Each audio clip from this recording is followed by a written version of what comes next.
In 1950, the American dream was a house with a white picket fence, two kids, and a stable job you'd keep for 40 years. In 2026, however, the American dream is a blue check mark, a viral video, and never having to work a 9 to 5 again.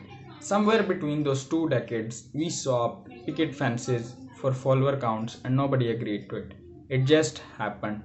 Today, we're breaking down exactly how that happened and why an entire generation now believes their phone is a better path to freedom than a college degree. So, the original American dream was built around one simple promise: work hard, stay loyal to one company, and the system rewards you. A pension, a paid off house by retirement, stability as the finish line. That promise started cracking in the 2008 financial crisis. Millions watched their parents lose houses, jobs, and savings, despite doing everything right. Then came stagnant wages, degrees that didn't guarantee jobs anymore, and a housing market that priced an entire generation out of ownership. The old dream didn't just get harder to achieve. For a lot of people, it stopped looking achievable at all. And when a dream dies, it doesn't leave a vacuum. People go looking for a new one.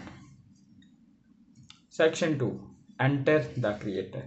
Around the same time, traditional paths were closing, a new one was quietly opening on YouTube, then Instagram, then TikTok.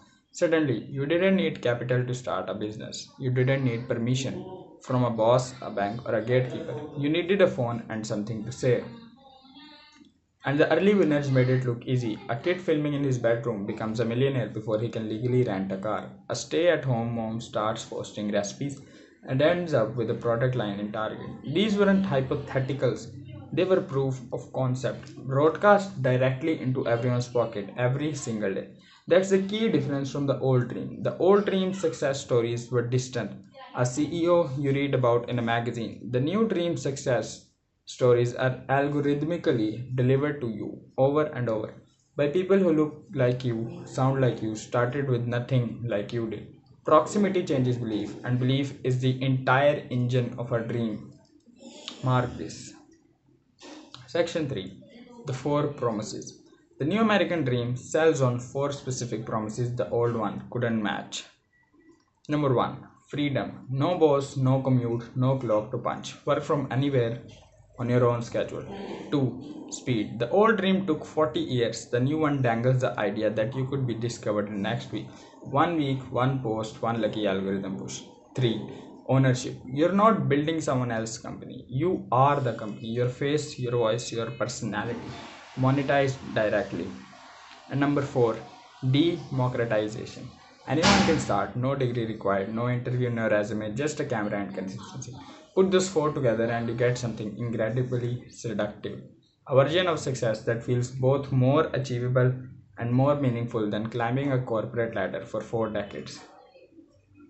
The problem is, promises and probabilities are two very different things. Now, here is the gap between the dream and the data. Here's what doesn't make it into the highlight reel. The vast majority of creators make little to nothing. Most accounts never break through the algorithm. Most start a business with just your phone. With just your phone stories, skip the 18 months of failed content before anything worked. The new dream has the same survivorship bias problem the old one did. We just don't call it that. We call it the grind or trusting the process or eating the else. But here's what makes this dream different and arguably more dangerous than the old one. The old dream's failures was usually quiet. You didn't get a house, you just didn't. The new dream's failure is public.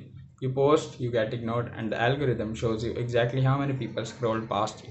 Rejection isn't abstract anymore, it's a number updated in real time, visible to anyone. That's a psychological cost nobody talks about at the pitch stage. Section 5, White still wins.